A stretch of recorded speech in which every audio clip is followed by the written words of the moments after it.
Okay, so the first night of debates, it was so much fun to watch. I don't know about other people on the left, but that was one of the most enjoyable debates I've ever watched, solely because it was just so much fun seeing people like John Delaney and Steve Bullock up there and just see them get smashed around by Bernie Sanders and Elizabeth Warren. Like they were just getting picked apart and owned. Tim Ryan was also in this mix of getting owned, by the way. He got clowned by Bernie Sanders, and he may have even gotten clowned by Elizabeth Warren at one point as well.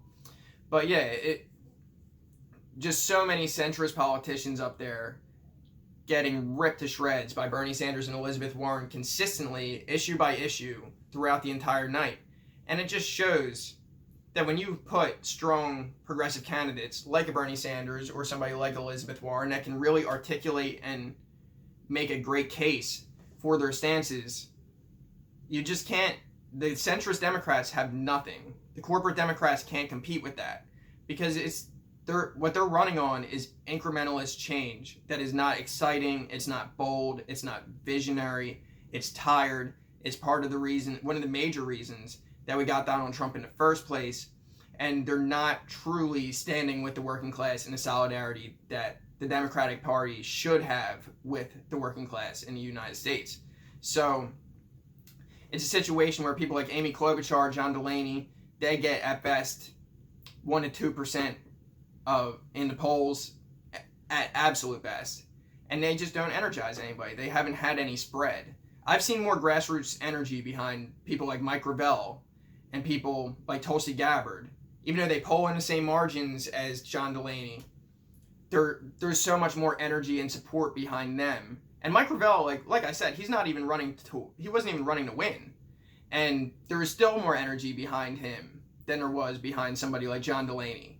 So all of the centrist Democrats basically lost that night.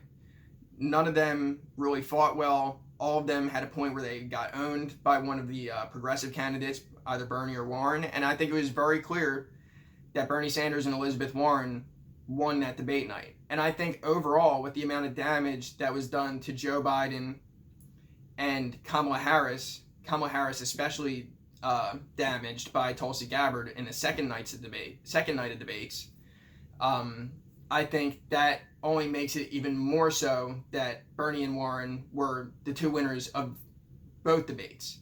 So, because now, when you really look at it, you can say it's either a top 4 or a top 5 normally in terms of people that are still hanging near the top. And really, the main 4 that have any chance of really winning this thing are Bernie Sanders, Elizabeth Warren, Joe Biden, and Kamala Harris. And Bernie Sanders and Elizabeth Warren literally dominated the stage the entire night, the first night of debates.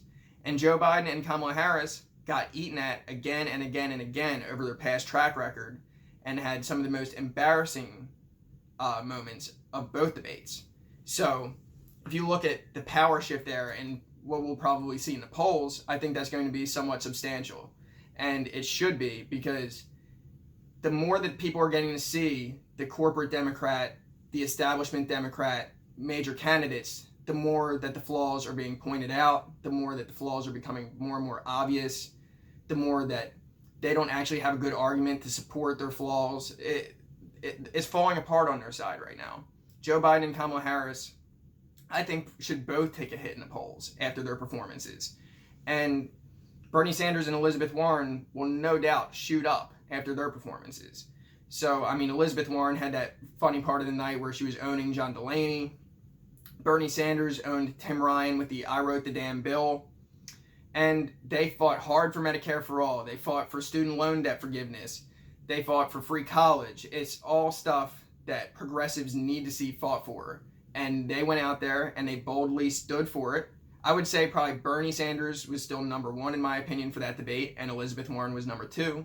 But they both had amazing performances and were the only 2 candidates that really stood out to me in that first debate. Actually, check that a little bit. Marianne Williamson, I thought, had some really good moments as well. And then I don't know if you had seen her interview with Cenk Uygur with TYT after the debate, where she had basically kind of clarified her position on Medicare for all, that she does eventually want to transfer or transform our system completely to Medicare for all eventually, but she's more kind of, she has this odd concern about like how quickly it's done and how fast the shift is to the new system, where she kind of supports a public option as kind of like a means to get there, is what I got out of her interview with Cenk Uygur. So, and she even said that she was leaning further and further more towards Bernie Sanders and Elizabeth Warren's position and away from John Delaney's position. And she had made some really good cases for things such as reparations and racial justice. So Marianne Williamson, I did think, had some bright moments as well. Still, Bernie Sanders was one in my opinion, and Elizabeth Warren was number two.